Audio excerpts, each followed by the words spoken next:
distinguished guests, ladies and gentlemen. I want to thank the organizers of this forum for giving me an opportunity to make some remarks at this very important symposium, even when I am not typically a member of the forum by its name.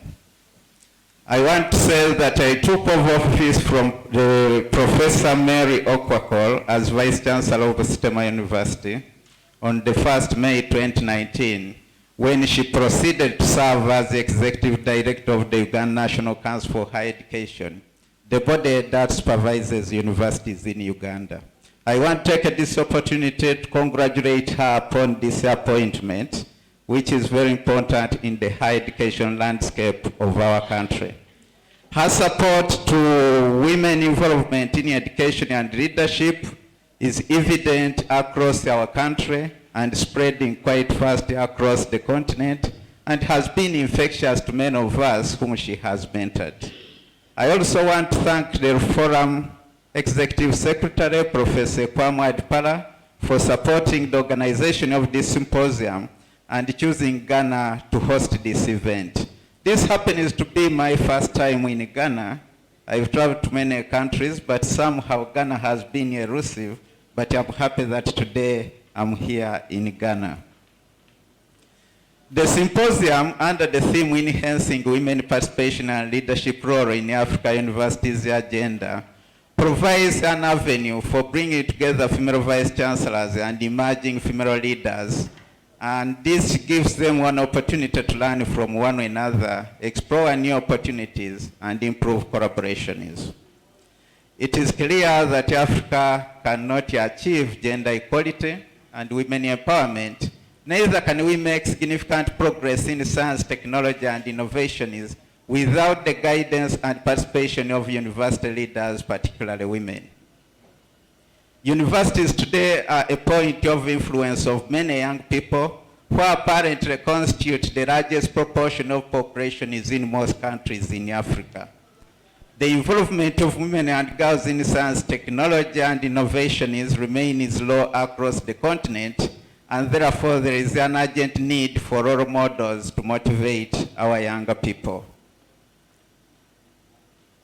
I want to say that the Forum of Female Vice Chancellors and Female Academic Leaders has a potential to contribute to this problem, and we appeal for a sustained support from all stakeholders to this forum. On behalf of Stemmer University and on my own behalf, I'm exceedingly happy to be associated with this forum and the efforts toward closing the gap in the education system in our continent. Over time, Stemmer University, a science and technology-based university in Uganda, has made big strides towards inclusive education. When the university started in 2007, female students constituted 13% of the enrollment, and as a result, the university initiated a scholarship program to pay tuition fees for academically gifted but financially disadvantaged younger girls. So far, 30 students have benefited from this program, and many more are going to benefit. In 2009, the University Council approved a policy requiring that 30% of our admissions be reserved to female students. And 2 years later, again, a paper was presented by management led by Professor Mary Ayorkor to adjust this figure to 50%. I remember I was at the council at that time, and I was one of the dissenting voices. I said, we are giving too much to the ladies. Because I remember during my medical school that a number of ladies were performing better than me. Those in Makerere know Professor Rhoda Wanyenze, currently the Dean of the School of Public Health at Makerere. She used to score better marks than me. And here was management saying now 50% should be women of every admission and 50% male. Although I was a dissenting voice, I was defeated in the debate. And the council approved the 50% female admission. In 2017, the university partnered with the RUFORUM with the Forum for African Women in Education and the MasterCard Foundation to implement a bridging program whereby academically gifted but financially disadvantaged students from poor regions of Uganda receive full scholarships to pursue degree programs in science and technology. And this program is doing well. In 2018, I'm pleased to announce that the university won a competitive grant from the Islamic Development Bank to build capacity for the Forum for Women Vice Chancellors in Africa to promote inclusive participation of women in science, technology, and innovation. The university has continued to ensure that the academic programs, research endeavors, and community engagement make substantive contribution to addressing barriers towards female involvement in science, technology, and innovation. This includes mainstreaming of gender programs in all academic programs of the university. We are therefore happy as WUSTEMA that we have supported this meeting, and here we are convening to deliberate on enhancing participation of women girls in science, technology, and engineering. I want to express our gratitude to the Islamic Development Bank with the co-funding from RUFORUM for supporting the program led by Professor Mary Ayorkor to build capacity in higher institutions of learning. We are grateful to the University of Cape Coast for hosting us and for the hospitality of the Ghanaian people. I would like to thank the organizing committee for arranging such an excellent lineup of speakers, and I thank all of you participants for putting aside time to come and attend this symposium. I want to wish you a happy stay in Ghana and a fruitful deliberation is in this symposium. Thank you.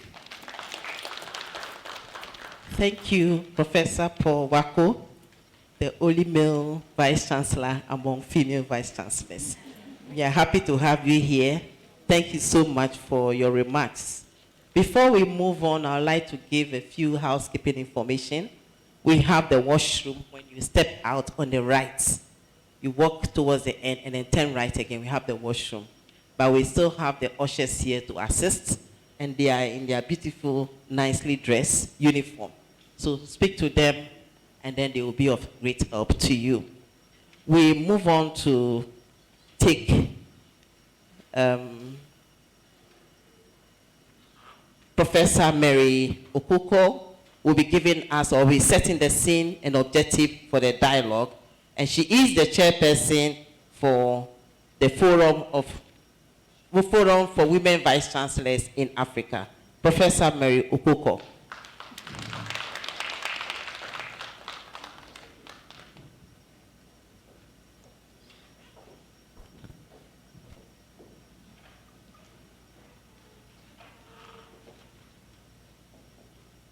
Thank you very much, MC, and thank you very much, Chairperson, the Chief Guest, the Honorable Minister present, the Pro-Vice Chancellor of University of Cape Coast, all distinguished Vice Chancellors, ladies and gentlemen. Maybe let me start by saying good morning. The theme has already been highlighted. I will not repeat it, but I find it necessary to give the background to where we are. The first meeting or symposium of the women vice chancellors from universities in Africa was held in Nairobi as a side event of the Tokyo International Conference on African Development, TICAD 6. And this was from 22nd to 25th of August, 2016. The main objective of that symposium was to form and launch the Forum for Women Vice Chancellors and Rectors in Africa. And this forum which we call FAO VC, was launched on August 24th, 2016. The meeting, or the symposium, was organized by Jomo Kenyatta University of Agriculture and Technology, JKUAT, under the leadership of the then Vice Chancellor, Professor Mebo Imbuga, who is here with us. I request her to stand up for recognition.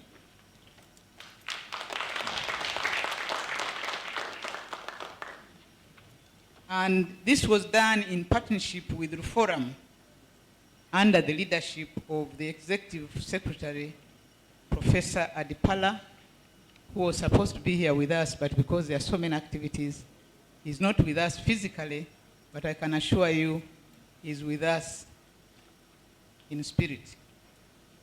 I had hoped, I don't know whether, yeah, there are some good pictures where some of you would recognize yourselves, those who attended the very first meeting. The second meeting of the vice chancellors, of female vice chancellors, was held again in Nairobi from the 23rd to the 24th of October 2018 as part of the 6th African Higher Education Week and RUFORUM Biennial Conference. And the overall objective of this meeting or symposium was to align African universities to accelerate attainment of the continent's transformation agenda 2063. The symposium was again organized by JKUAT under the same able leadership of the then VC, Professor Mebo Imbuga, in partnership with RUFORUM, again under the same leadership. There is also a beautiful picture of those who participated. If you did, you may recognize yourselves in that picture. The third, which is now, the third FAO VC Symposium is being held here in Cape Coast from today up to the 6th, alongside the RUFORUM annual general meeting. And the overall objective of this symposium is to enhance women participation and leadership role in Africa's universities' agenda for agricultural higher education, science, technology, and innovation as key ingredients for success. This symposium is being organized as part of the project implementation by Busitema University on strengthening the capacity of FAO VC to promote gender-inclusive participation in science, technology, and innovation, again with the support of RUFORUM. You have heard that from the VC, Professor Wako, and you have also heard his confession that at some stage he didn't support. Professor Adpala is quietly here. He should have been here, I think. I think he deserves 3 claps. One for the first symposium, another one for the second, and now the third one.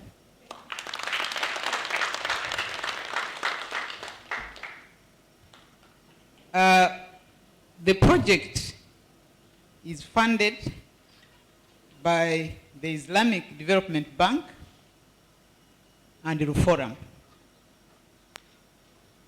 The project objectives will be given to you in a separate publication, a separate circular, but I just want to highlight why is it that we are focusing on building the capacity of female vice chancellors. This is because female vice chancellors are well placed to do the following. One, to inspire and mentor upcoming female staff and students to pursue STI careers. And two, provide advice on how to overcome challenges faced by the female scientists and managers in science, technology, and innovation careers. And three, they are well placed to influence processes and policies within their universities, as well as national policies for female scientists to ascend the STI career ladder. So the female vice chancellors, just like male vice chancellors, are well placed. So that's why it is important to build their capacity to do that job well, or rather to carry out those activities well. Now, coming to this symposium, the objectives. What are the objectives of this symposium? There are a number of them. The first one is to discuss the state of women participation in science, technology, and innovation. And we'll do this in a number of ways, including presentations and so on. Two, to present and discuss reports on 6 country case studies on science, technology, and innovation, and the implications for gender inclusiveness. And the countries covered are Uganda, Mozambique, Sudan, Sierra Leone, Liberia, and Mali.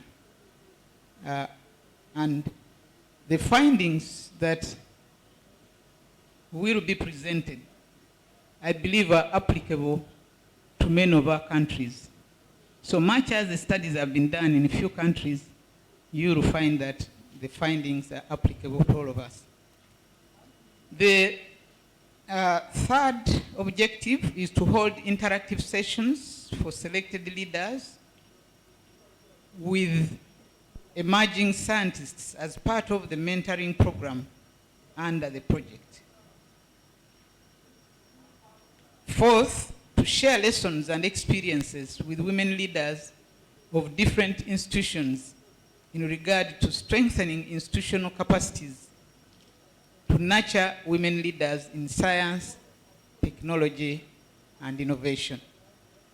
So we hope that we'll be able to share experiences. I know that the way we are seated now, it may not be so possible to really share at close range. But I know when we get to discussion groups, when we have the social functions, we'll be able to share those experiences. And please, if you have good experiences, be generous and share with everybody else. Now, the approach, the symposium approach. We shall receive and discuss presentations, as I said, focusing on the theme of the symposium from different speakers. Then we shall receive and discuss the 6 country case studies which will be presented. Third, there will be opportunities to hold group discussions. I've already mentioned this, on different topics. And the purpose of these discussion groups is to distill strategies and actions to increase women participation in STI, both participation and leadership, because we would like the young ladies, the upcoming or emerging scientists, not just to remain in the labs and in the field, but also to lead in science and technology. We will have an interactive mentoring session by some leaders with emerging female scientists, as the approach suggests. This is really a mentoring exercise, and I believe the young ladies will benefit. Then there will be a vice chancellors and ministers dialogue. This one is organized by RUFORUM, but the female vice chancellors are expected to actively participate. And please attend, because this is where policy implications of what we are discussing will be discussed with our leaders, the ministers. And last but not least, the FAO VC will hold a business meeting. So in conclusion, on behalf of FAO VC, I would like in a special way to appreciate the chief guest for honoring us with her presence. We would like also to appreciate our host, the Vice Chancellor of the University of Cape Coast, here represented by the Pro Vice Chancellor. And a big thank you to the organizers of the symposium for all the hard work that has got us here.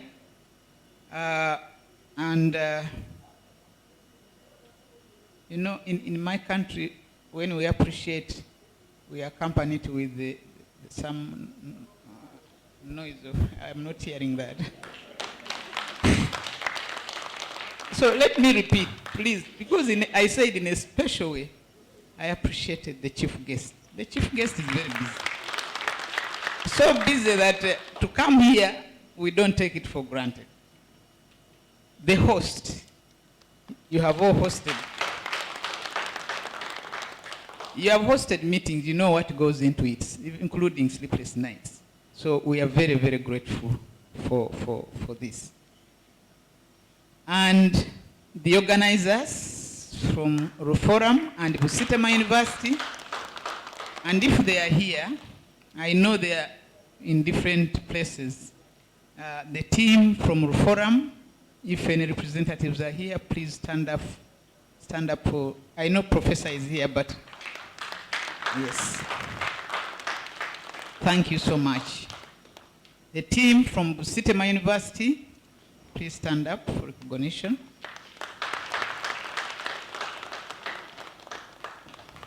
And appreciation goes to the speakers for accepting to make the presentations.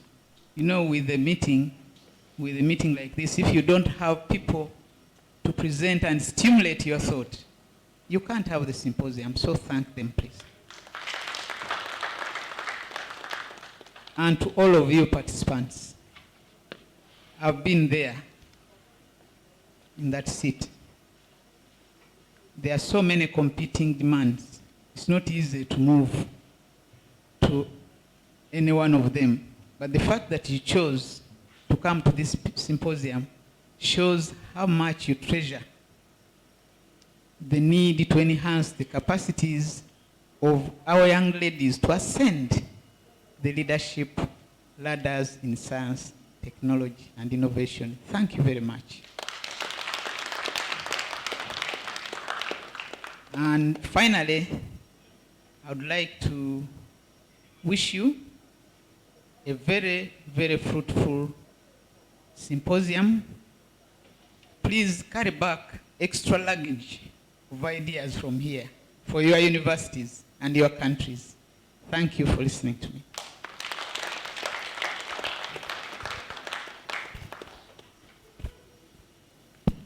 Thank you very much, Professor Mary Ukwako. Shall we please clap for her again? She's given us the insights and then highlighted the objective for this particular symposium. So now the door has been opened for us for the dialogue to begin. We will take our official opening address, and this will be given by a wonderful person. She is a woman, a politician, and she holds an MA degree in public communication from the University of Westminster, UK, and an MBA in project management from the University of Ghana. She is a Ghanaian politician. She was the Deputy Minister for Foreign Affairs, and she's also a member of Parliament for the Anya Soutum.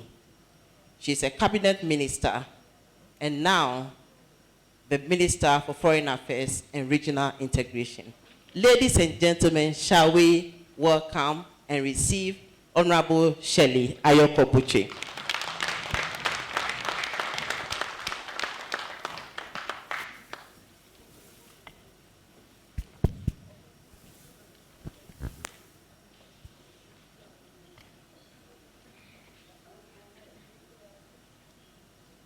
Good morning, everybody.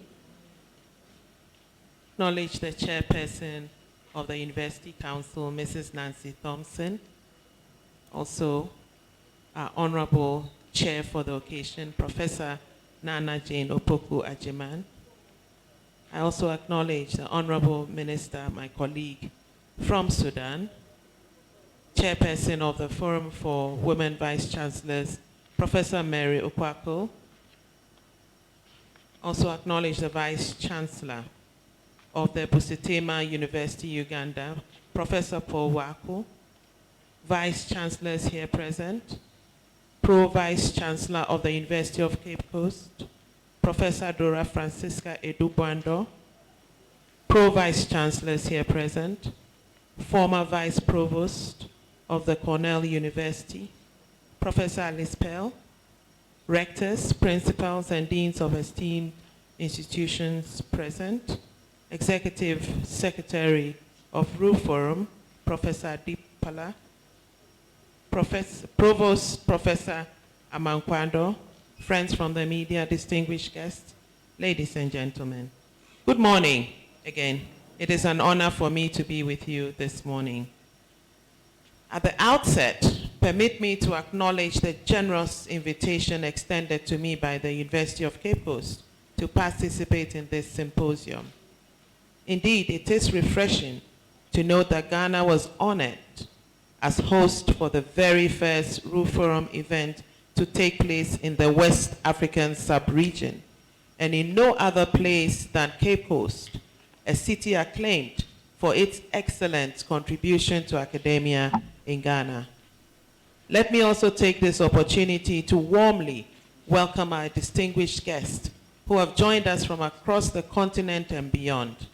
A special akwaba to you. I hope you are well settled and enjoying Ghana's unique hospitality. I would recommend that you make time to visit the many historic and tourist sites in and around Cape Coast to have a total Ghanaian experience during your stay here. The growing concern regarding the lack of women in senior or leadership positions in all spheres of human endeavor, particularly in higher education and more specifically in science and technology across Africa, cannot be overemphasized. Literature is replete with research findings that have deepened our understanding and knowledge over the years of the challenges confronting the career progression of women in academia and other vocations globally. In a paper authored by one Doris A. Boateng on experiences of female academics in Ghana, it is said that while this story is gradually changing and women are beginning to make strides in African universities, the pace at which the gap is being bridged is rather slow.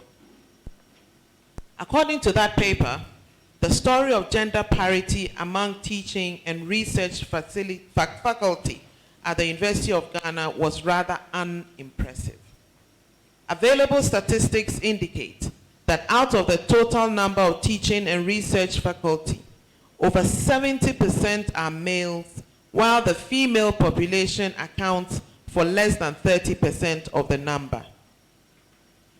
These figures at the University of Ghana reflect the trend in all public and private universities across the country, and painfully confirms the fact that indeed African universities have not yet shed their cultural and other gendered discriminatory practices. Regrettably, despite the widespread introduction and implementation of equal opportunity policies in higher education, women continue to face numerous impediments in reaching senior positions in academia. This can be attributed to the endemic sociocultural and systemic barriers that many female academics face in universities across the world. However, in spite of the challenges that continue to confront many women across universities in Africa and Ghana, various studies have also shown that female academics have learned over the years to take these challenges in their stride and find ingenious ways of overcoming them. In Ghana, for instance, we can boast of many female firsts. First female chancellor, vice chancellor, first female pro-vice chancellors, and first female scientists in our universities, among others. We can also mention trailblazers such as Professor Florence Abna-Dolphine, Professor Amar Teidu, Professor Jane Nana Opoku Ajiman, who remarkably is our chairperson today. Dr. Letitia Eva Techibia Obing, described as the grandmother of female scientists in Ghana. Professor Abba Andam, first Ghanaian female physicist, amongst a host of others. Now we have the first female pro-vice chancellor of the University of Cape Coast with us this morning, Professor Dora Edubwando. Whilst the University of Ghana has its first female chancellor, Mrs. Mary Chinri Hesse, we have an endless list of females who have already shattered the glass ceiling and still counting. Distinguished guests, there's no gainsaying that agriculture plays a significant role in Africa's development trajectory. It remains the mainstay of the economies of most African countries, accounting for about 23% of the region's GDP.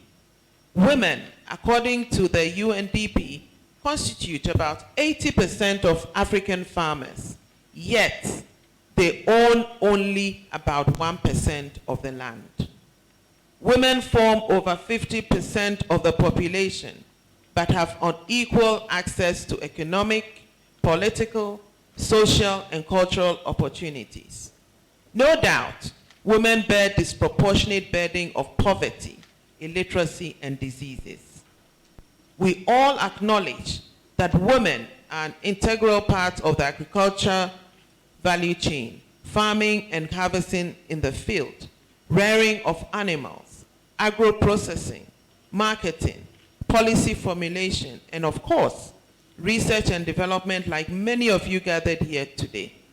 It is important, ladies and gentlemen, to recognize these contributions by women and mainstream them into policy formulation and implementation.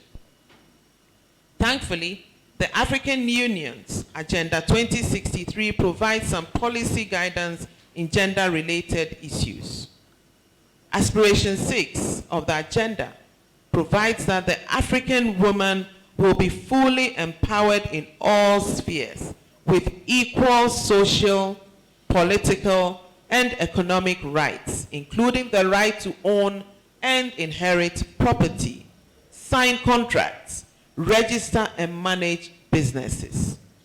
Rural women will have access to productive assets, which is land, credit, inputs, and financial services. The Africa of 2063 will have full gender parity, with women occupying at least 50% of elected public offices at all levels and half of managerial positions in the public and private sectors. And I believe that this will include the academia as well, thus shattering the political and economic glass ceilings that have conspired to restrict the progress of women in the past. By 2063, Africa also aspires to take her rightful place in the political, security, economic, and social systems of global governance towards the realization of its renaissance, establishing Africa as a leading continent. However, it is significant to underscore the fact that no society can reach its full potential unless it empowers women and the youth and removes all obstacles to their full participation in all spheres of human endeavor. Conscious of the above aspirations, it is important for the continent to provide an enabling environment for its women, children, and young people to flourish and reach their full potential. Distinguished guests, the agenda to encourage more women to pursue science, technology, technology, engineering, and mathematics education should not be construed as a mere balancing act for gender representation in classrooms. In fact, I am proud to say that many African states have made tremendous progress in that regard, with many achieving more than the equilibrium. But we cannot rest and become complacent. We need to intensify our efforts at promoting inclusivity in the STEM career progression and encourage new forms of innovation that will address problems of our societies. Ghana is doing its bit by improving access to STEM education across the country. Over the last 2 decades, we have invested heavily in improving access to and enhancing the quality of STEM education as part of efforts to increase the number of STEM students in the country's technical institution by a minimum of 60%. Moreover, the government has devoted a minimum of 1% of the country's GDP towards the promotion of research and development. In 2018, the National Communications Authority supported Ghana's all-girls robotics team to enable them participate in the Global International Robotics Competition in Mexico. Furthermore, the Girls in Information, Communication, and Technology is a government initiative which is aimed at stimulating and developing the interest of young girls in STEM education and careers. The program has successfully trained over 100 girls in about 20 districts across the country. The value of deliberations bordering on pertinent issues related to women in academic leadership, agriculture, science, technology, and innovation is imperative to the development of Africa as a whole. With an increase in the number of girls in school and pursuing careers in STEM, the presence, guidance, and mentorship of experienced female academics like most of you here and other trailblazers mentioned earlier will contribute significantly to their retention and success in their chosen fields. It is my hope that the outcome of this symposium will improve and influence political decision-making to improve the agenda for agriculture and STEM education in Africa. Indeed, the prospects are promising, with women enrollment at the tertiary level rapidly outstripping that of men.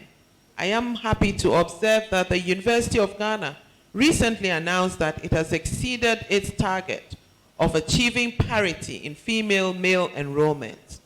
The university's admission for the 2019-2020 academic year attained a ratio of 51-49 in favor of female students. Globally, Africa is showing leadership in women's empowerment. So far, 36 countries have ratified the optional protocol to the Convention on the Elimination of All Forms of Discrimination Against Women, CEDAW. This law outlaws discrimination on the basis of gender and obliges its parties to repeal discriminatory laws and guarantee equality in the fields of health, employment, and education. The optional protocol is a subsidiary agreement to the convention and allows the rights guaranteed in the convention to be enforced. Thus, the overall advancement of women's rights in Africa can, in a large measure, be attributed to the high ratification of the CEDAW protocol. Distinguished guests, while we strive for women empowerment in Africa, it is important to draw attention to the need for a more holistic approach, taking into account a much broader perspective to avoid pitting women against men. Our efforts should be aimed at encouraging both sides to work together to address gender-based inequalities. We must seek to develop policies and strategies both at the regional and national levels towards increasing women participation in decision-making and leadership in higher education on the continent and in our individual countries. We must hold our governments and the political leadership accountable to make adequate political commitments that match their pronouncements on gender inequalities with respect to access, participation, and advancement of women with deeds. Distinguished women vice chancellors in Africa, the ball is now in your court to exploit your forum to make a difference in the lives of African women and girls. You have the exposure, adequate policy guidelines, both regionally and globally, and the requisite political support to push the boundaries to help us all to achieve the Africa we want. Thank you for your attention.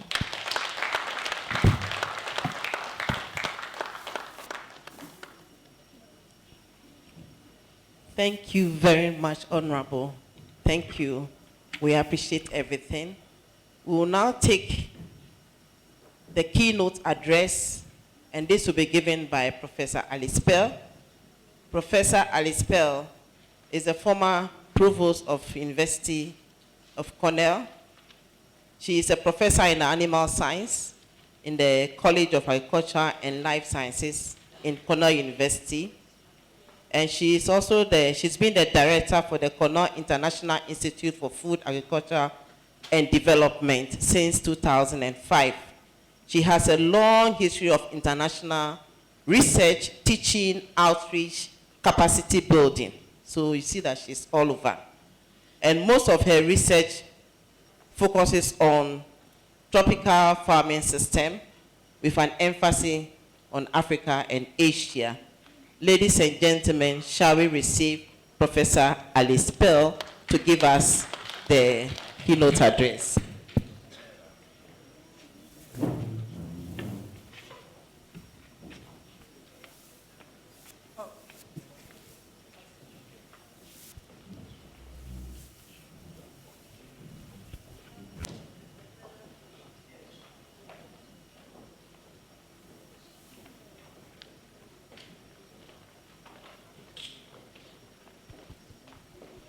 People get into a position so that they can actually see the slides, I'd like to thank RUFORUM for inviting me to come.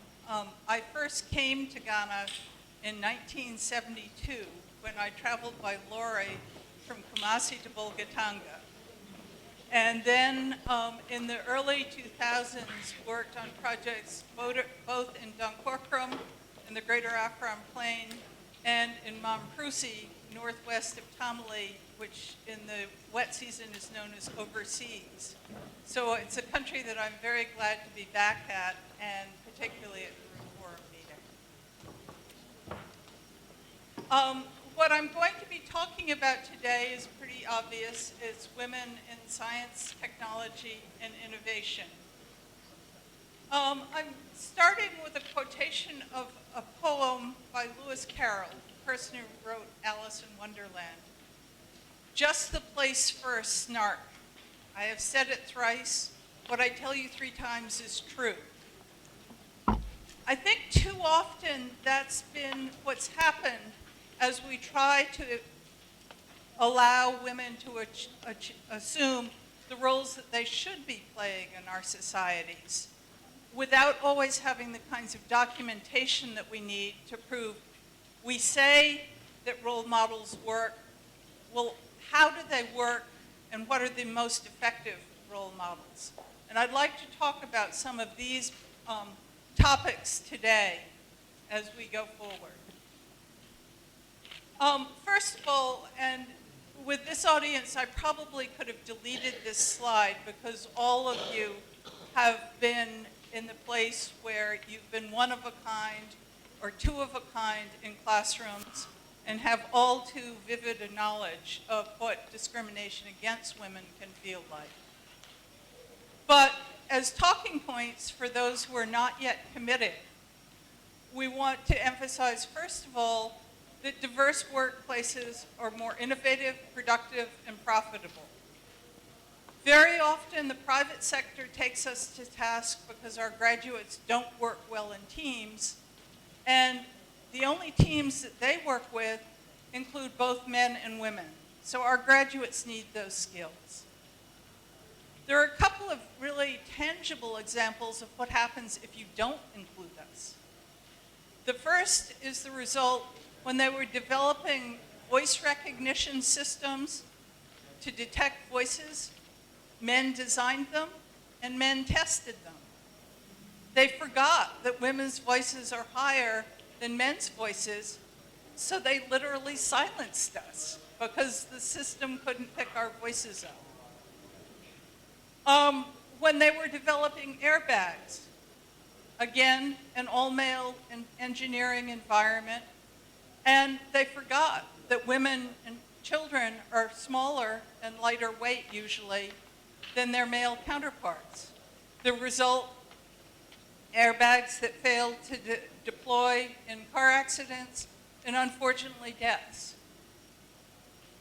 A less dire example of why we're needed is in engineering transportation systems, a heavily male-dominated field to this day. They forget that women have different responsibilities from men. When you're planning transportation for men, it's generally going to and from the workplace. But women have to stop on the way to pick up the children from school or to take them to school and to take care of elderly relatives. It means that types of transportation are different, but those have failed to be taken care of in many parts of the world. In fact, as I got ready to give this talk, one of the things that struck me was how similar the problems are globally and how few societies have really succeeded in overcoming some of these barriers. Obviously, the biggest reason why we ought to include women is the economic and social impacts on families and the rest of society. We're needed. Question is, well, where did all the women go?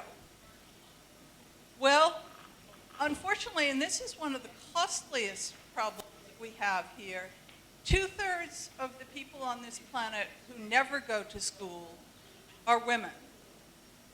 Now, when we consider that mothers are the role models in chief for their daughters, this means we're raising a generation of women who have less aspirations because their role models have not been given opportunities.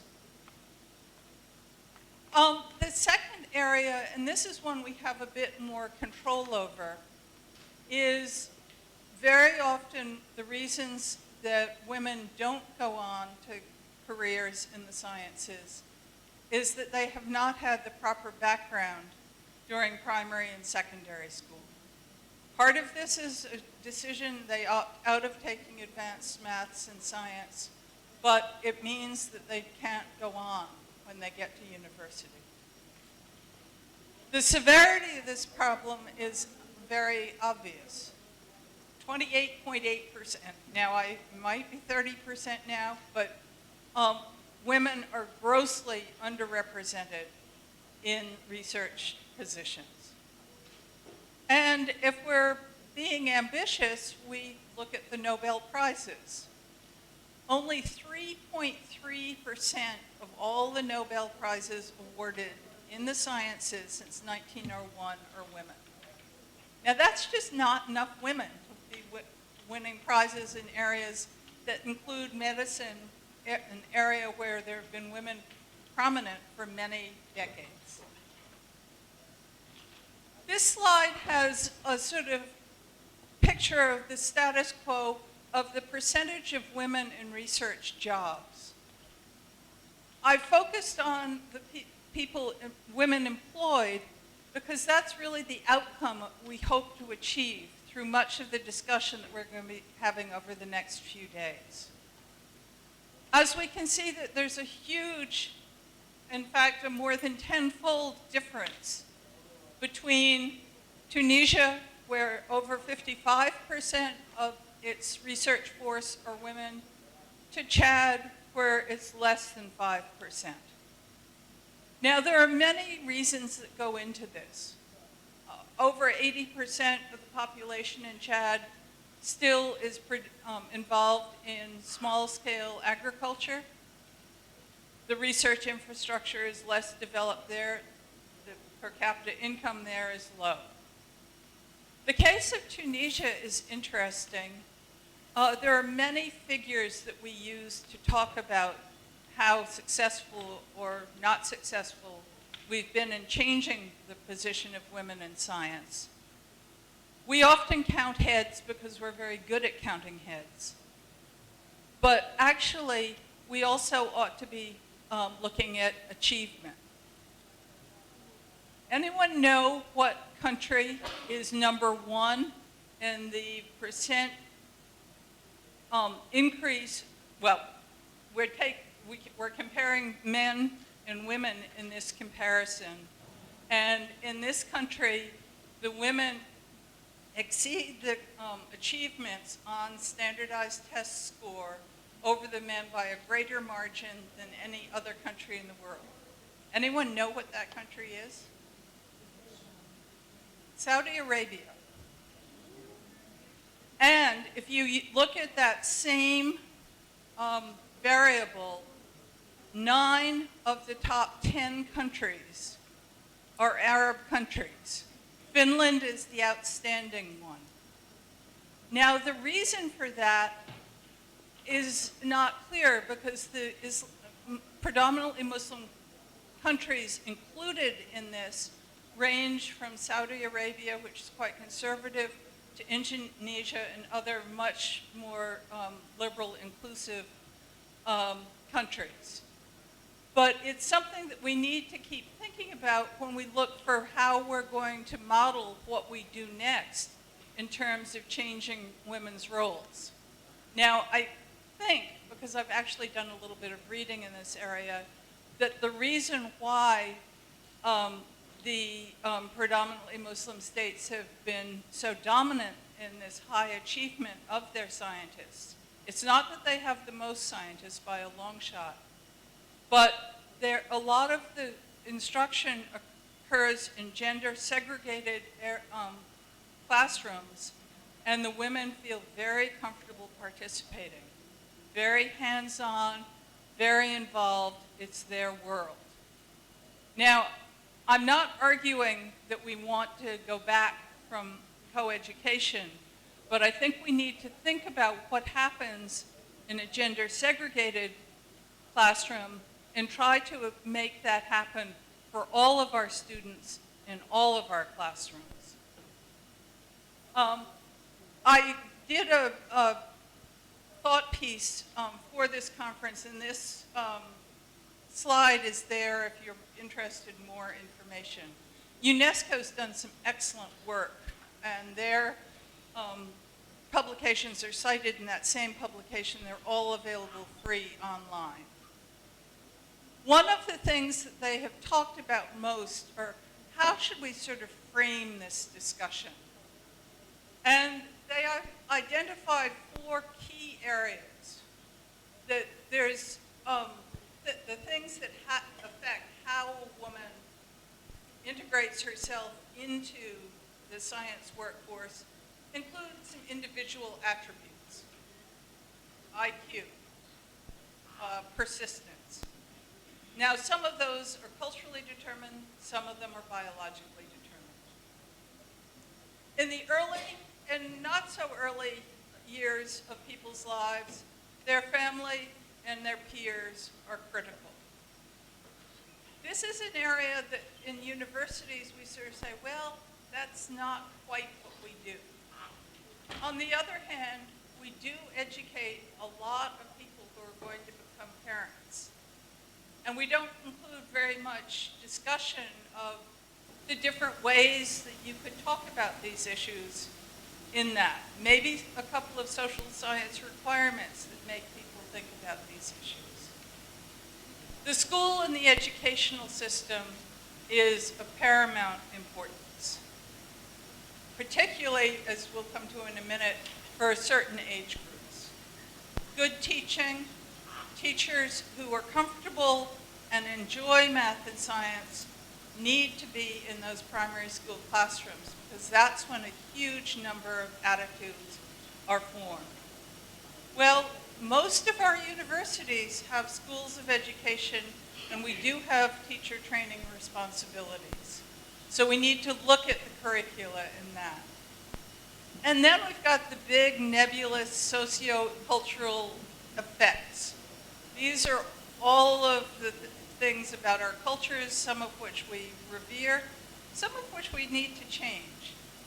And figuring out how we make some changes without tipping over the apple cart and disrupting the whole system. The UNESCO people also say that we need to focus on early childhood. That's when the mothers are really having a lot of influence on their daughters about their self-worth, their perception of their self-worth, their commitment to school, many of those very core attitudes that are important in children. Adolescence. It's not an accident that the PISA, which is the international testing test that's given to 79 countries across the world and helps people assess how their system is performing compared to others. It will be even more interesting in the 2021 analysis when India will be included, and therefore it will have to include a lot more diversity in culture and in economic status. But it will be, this is the time where women start to say, ooh, I don't think I can be a scientist. That's men's work. Oh, I don't think I can do maths. That's where that attitude starts to take over. It's the area when they're beginning to apply to university, and we need to figure out what we can do to intervene at that level. That's where science camps come in. I know Ghana has some, I know Kenya has some. They do have an impact. University. I'll give an example in a moment.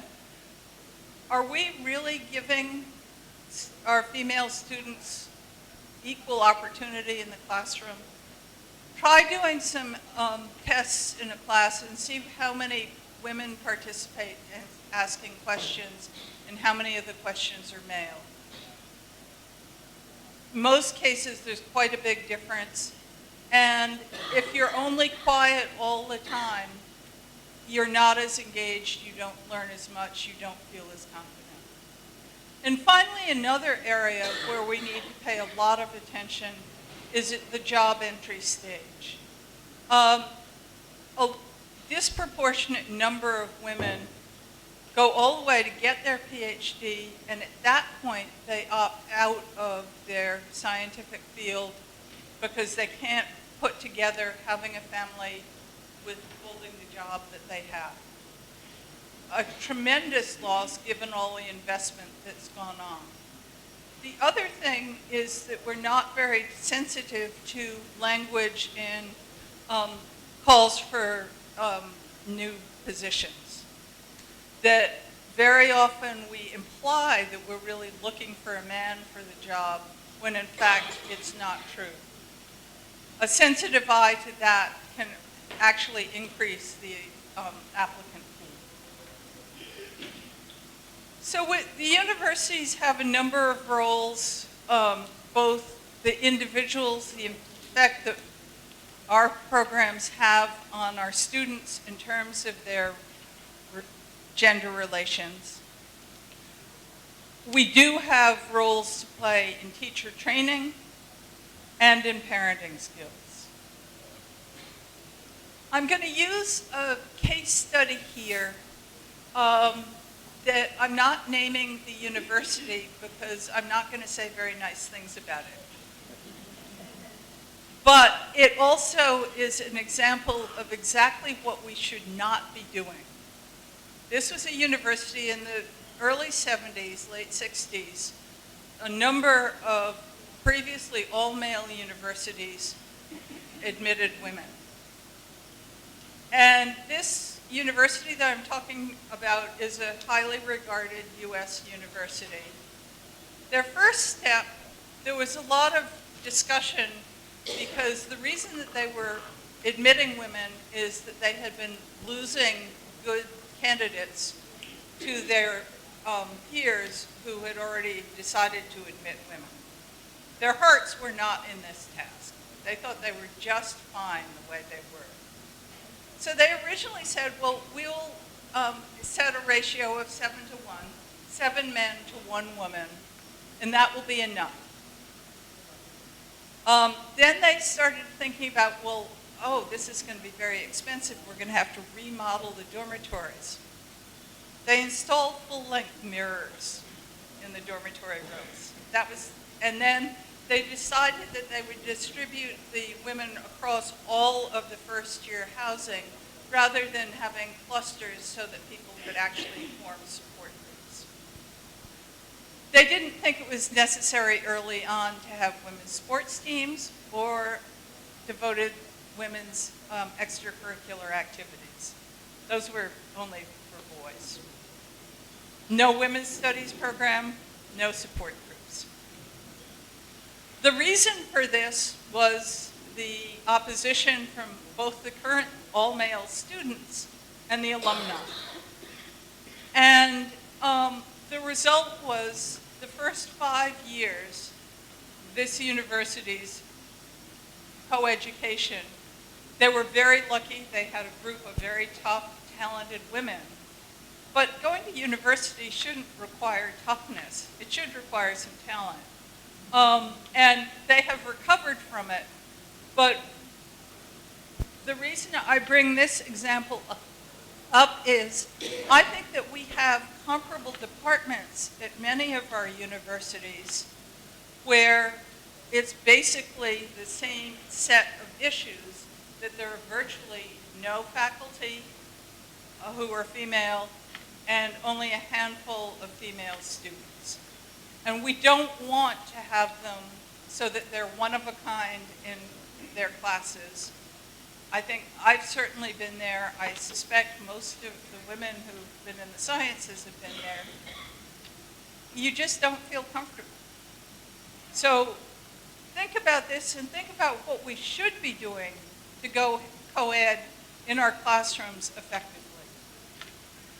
I'm going to end up, and I'm probably should be using a more African example, except that I think that the take-home message from this case study is similar because the amount of money spent on this endeavor was very limited, and it includes what we have in greatest supply, which is people who care about the area. At the moment, Cornell now has more than 50% of its incoming class in engineering are women. In 2016, we were at 38%. Before that, we were at the 20%, which has been common in US institutions. The reason that we are kind of pleased about this is the grade point averages of the men and the women are equal. Even more important, because attrition is a huge problem among women who go to university thinking they're going to become scientists and then becoming discouraged. For the last 5 years, there has been no difference in the graduation rate between the men and the women. And that's ranged from 88 to 92%. So we're not losing a lot of people along the way. Now you say, okay, well, what did you do? Well, one of the biggest things that we did was that we were very fortunate, and people worked hard, I think, to make this happen, to have people in senior management at the universities including the deans, who are really committed to this. Our dean is a very interesting person. He is the first African American to graduate from Princeton with a degree, an undergraduate degree in engineering. Princeton is one of those universities, not my case study, that fairly recently went co-ed, and it has not been known as the most female-friendly university on the planet. So he knows firsthand, both as a student and as a faculty member going up the ranks, what the problems are. We had a president who was equally committed and was willing to stand up to people. He insisted that we have a strategic plan with measurable goals and attention to monitoring success. When faculty put together their annual plans, they had to include something on gender transformation. If they did nothing and failed to meet their goals, their salary increment was reduced. They meant what they said. And it was a transparent system, so people couldn't grumble along the sides and say, oh, he did this or he did that. People were held honestly accountable. Second, we had a very active recruitment process. Now, I understand that recruitment among most African universities differs somewhat from the US system, but you do have the opportunity to get out, to impress on incoming students that your university is the one that they should be going to. We spent a lot of time, we had summer camps at Cornell so that they got to see the campus, got to feel the atmosphere. A lot of effort went into this. We also were very clear that we didn't want to simply increase female numbers because failure was worse both for the university and, more importantly, for the students. Taking ill-prepared students with not enough math and science was a recipe for disaster for all concerned. So you have to make sure that people that you're admitting have the skills to succeed. Then, when we finally got the students, and we did get the students to come to Cornell, we had Women in Engineering Day, which was right after they had been accepted when they were deciding which university to go to so that they could get, again, a flavor for what it was like. In the US, and I know there are African examples like this, we have the Grace Hopper Conference. She did early work in computers. It's an all-women's computer conference, and any of the students in our computer science programs can go to that. All the women in those can go to that conference at no cost, and they come back just totally psyched about what their prospects are. It gives them the confidence and the drive to continue with what's a fairly difficult program, and it's a success. The other thing that's become very clear to us is that we had to make our faculty similar to the diversity of our students. So we had to make sure that we had enough female faculty, enough underrepresented minority faculty in our terms, and that has meant that we've also got a whole bunch of new energetic faculty in our ranks who are committed to undertaking this transformation at the university. Partly because of the dean, he was advertising that we wanted to have an engineering community and college for female engineers. He is somebody very committed to academic rigor, but it needs to be a collegial, supportive community. So this is what we hope the future of our engineering students looks like. And the things that we need to be doing are to make sure that young girls and young boys get supportive preschool environments, that they all get adequate math and science so that they can go on. We need mentors and support programs, both at the secondary school level, the university level, and also advisors stay in touch with the students when they've just gone into the job market. Make sure that they're ending up in places that are going to fit. And we've got to remove all the sort of subtle biases that I know the women in this room are familiar with. So thank you very much. And I'm very pleased to have been.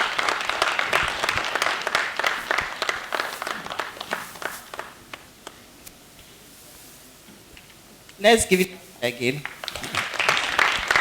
Thank you very much, Professor Alice Pearl. And we'll ask our dignitaries to come back to their seats. And then we'll just spend some few minutes to take some few reactions from the keynote address.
We'll take reactions concerning the keynote address.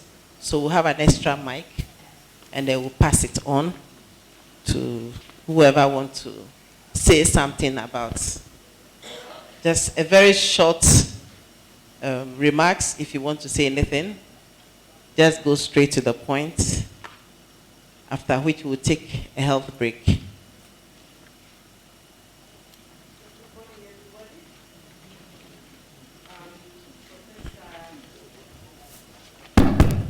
I'm Professor Teresa Akenga, the Vice Chancellor, University of Eldoret. I'm lucky to be a professor in organic chemistry, that is in science, and also to head a university that is based on agriculture, science, and technology. I would like to really appreciate the overview Professor Alice Pearl has given us as far as state of women participation in science and technology is concerned, especially the efforts they are making at Cornell University. I just have one clarification.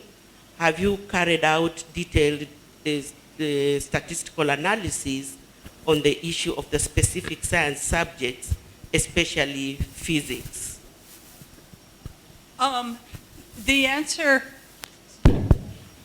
The answer is we do have fairly comprehensive data on the different sciences, and it's important to recognize that, for example, in the biological sciences, we basically have achieved parity and have done that relatively easily.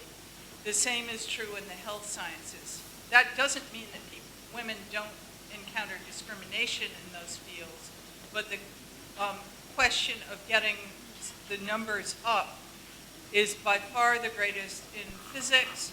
Chemistry, actually, we're at pretty much parity, which is true in other systems.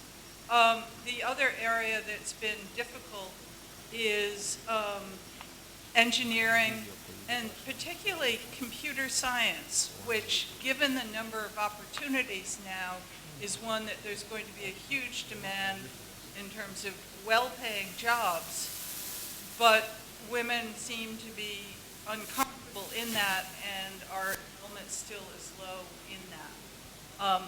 We've made progress in that, but there are definitely fields, and fields like electrical engineering, we struggle there. It's lucky that we have environmental and biological engineering, which women gravitate towards, but there is still what we call the academic deserts in some fields.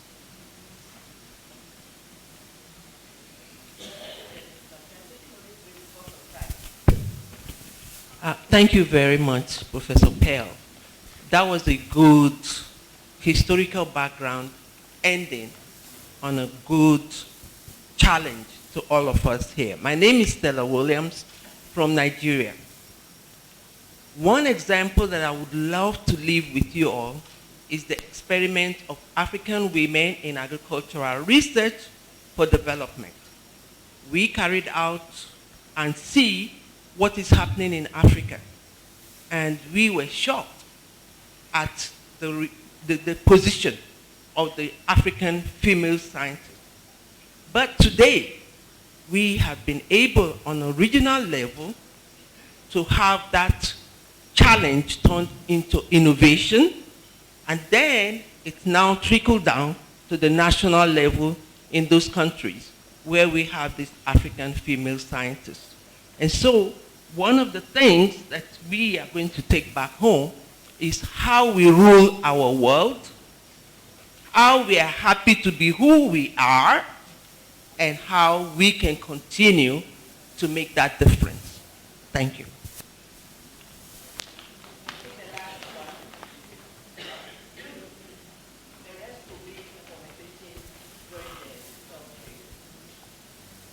Yeah, thank you very much, Alice Pell, for the wonderful presentation.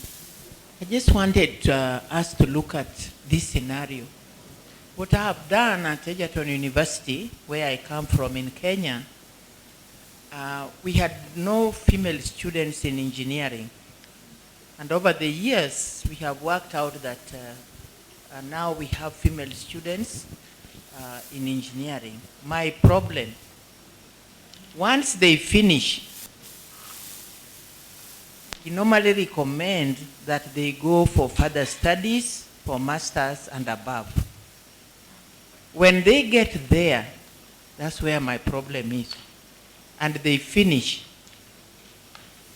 they are taken like hotcake out there in the developed world. And they never come back. So I'm missing on the faculty who can be good role models, just because I have not tried my best, but because the developed world take my students. Thank you very much. My name is Rose Mwonya from Egerton University, Kenya. I hope that you don't take it. We're not trying to steal yours. Don't blame me personally, please. No, that is a problem, and there are problems in several areas that are like that the salaries that academia can pay simply don't match either the private sector or other parts of the world. And it's a real challenge. Economics is a challenge. Engineering is a challenge. We run into the same set of problems that we lose promising people. And I don't have a good answer. I do know that the international graduate students that we've had, we have made sure they all came back and actually had about a bit more than a decade ago a group of students funded by Rockefeller, and all but one of them is working on the African continent in fields related to what they were trained in. I just want to make a comment just a general one, to get the full potential of the students we have and the females we need to provide a safe environment. And we haven't touched on the safe environment that the girl who has gone through the whole process, and if we lose them at the academic level because of an environment that doesn't allow her full potential, we have not done what we can do. So the safe environment is something I'm very passionate about. I didn't have it. I think all of you can give an example where you didn't have it, but you pushed through. We all pushed through. But I think we owe it to our girls that are coming through to provide that safe environment.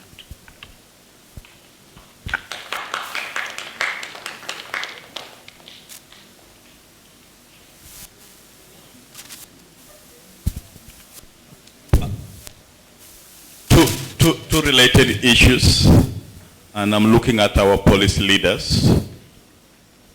A critical challenge facing us in this effort is moving the girl child beyond the undergraduate studies to higher level.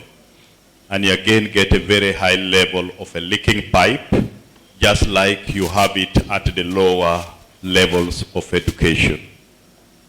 The second, I would like to draw the attention of this House that we have more or less a different scenarios in some countries, like as Sudan, where now if you look at the intake in a higher education, it is about 85% female and males are not there.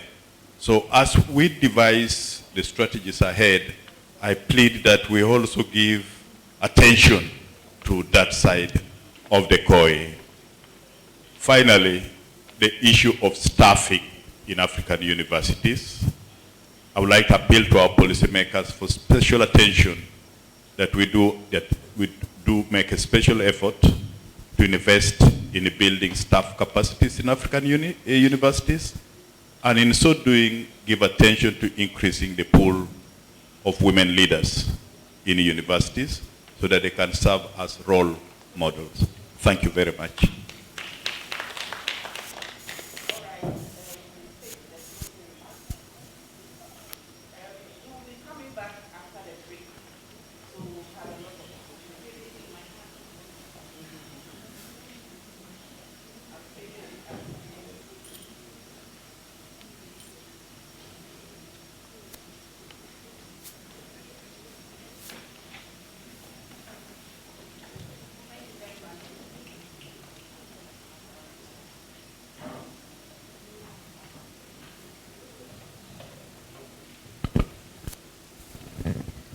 First, let me refer to the protocol that has been well established and thank everybody.